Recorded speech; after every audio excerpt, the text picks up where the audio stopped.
Oromoon gama kanaan akka kanaatitti jira. Yoommoo asiin dhugaa wayimmoo walitti himnee deemne gama biraatiin kunkummee walitti yaa'ee sirbaa jira Oromoo. Asii obbolaasaatu ajjeefamaa, asii obbolaasaatu ajjeefamee bishaanitti gatamaa, ajjeefamee reeffisaa bineensaan nyaatamaa, asii immoo wal ga'eetu sirbaan lafa reebaa jira jechuudha. Dhiichisaa jira. Waa'een obbolaasaa, waa'een ajjeefamuu uummata Oromoo kun nan dharra kan yaane kan yeroo ammaa kana murna biltsiginnaa jalatti waamamu baala gizee jedhamanii kan maqaan itti moggee maqaa Oromoo uffata aadaa Oromoo uffatanii adeemuu yookiin immoo uffata aadaa Oromootiin gad ba'anii dhiichisuu jechuun akka qabsootti biyya ilaalamaa jiru keessadha. Oromoodhuma waa'ee diina kan biraa adhiisnu amma. Diinni kan biraa diina kan biraati. Akka waliin beekne, madaa walii akka waliin kulkulfanne, akka waliin dhiigne, akka waliin boonye, akka waliin dirmanne, akka walii sagaleen taane cimsanii irratti hojjetaa ba'an biltsiginnaan isa kanaatiin itti milkaa'anii jechuuf hin danda'amu. Sababni isaas har'a bakka tokkooti reeffa kaafatee awwaallataa, reeffa bineensatu nyaataa, bakka tokko immoo walitti yaa'eetu sirbaa jira. Yooma ilaaltan biyyoonni garbummaa jalatti kufneerradhanii falma gaggeessan hedduun isaanii akkuma addunyaattu lagannaa garaagaraadha kan isaan gaggeessan. Kan Oromoo adda ta'e jechuudha. Osoo obboleessi isaa dhiiguu, osoo obboleessi isaa ajjeefamuu nuyi baala gizee dhadhee ofii masaa fudhate maqicha. Maqaattiin Habashaan ittiin gaaffiin Oromoo akka ukkaamamu akka ol hin kaane gochaa jirtu kan mirkaneesse warra gadi bahee dhiichisaa jiru, warra mana farsoo keessatti rasaasa walitti roobsaa jiru. Isaan kanadha kan Oromoon inni du'aa jiru akka sagaleen arganne kan godhe, akka hin dhaga'amne kan godhe isaan kana. Isa kana irratti uummatichi dammaqee gaafa inni maqaa qabu waa'ee uummata isaa dhiisee waa'ee ajjechaa Oromoo irratti raawwatu dhiisee walii isaatti deebi'ee wal geeja'u kana keessatti uummanni yoo lakkii anaaf hin dubbattu taanaan ati anatti waamamuu hin qabdu maqaa koon daldaluu hin qabdu jedhee dura dhaabbachuu danda'uudha qaba. Qabsoo jechuun namni itti nama waamu namatu ofii isaaniitti dhaqa afeerraa miti. Oromummaatiif dhaabbachuu jechuun namni ofii isaatiif dhaabbatee dura dhaabbatee warra maqaa isaatiin daldalu kana jalqaba ofirraatii dhaabuu danda'uudha qaba. Warreen maqaa isaan daldalanii uffatanii yookiis immoo shubbisanii akka waan Oromoo waamsisaniitti warri dhaadataa jiran, warri of dhaadheessaa jiran hedduun isaanii dhiiga ilmaan Oromoo irra dhaabbatanii dhiichisaa jiru.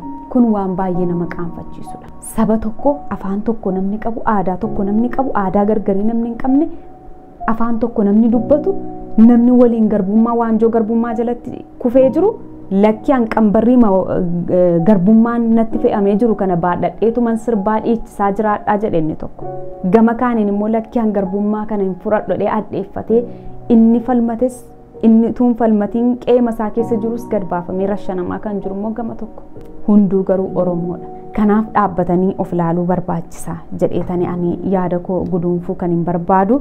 Ajjechaan gamaa gamasiiti gama faannootiin Affaar irraan Walloo irratti lixa Oromiyaa irraan faannoon biltsiginnaan wal ta'uutiin uummata Oromoo lafarraa dhabamsiisanii gidiraa agarsiisanii uummanni buqqee bara kana keessa jaarraa 21 keessa dhagaatti midhaan daakee bara uummanni lixa Oromiyaa nyaachuu jalqabe. Bara akkasii keessatti kan nuti argamnu jechuudha. Kanaaf sabni waliin ta'ee sabni waliin gamtaa qabaate waliin dhaabbachuu hin dandeenye. Yoo boo'e waliin boo'e, yoo kolfe waliin kolfe, yoo sirbe waliin sirbe, yoo gadde waliin hin gaddine akkuma kana diinni ittiin taphatte jechuudha. Akka isaa mijatutti kukkutee caccabsee garboomsee bulcha jechuudha.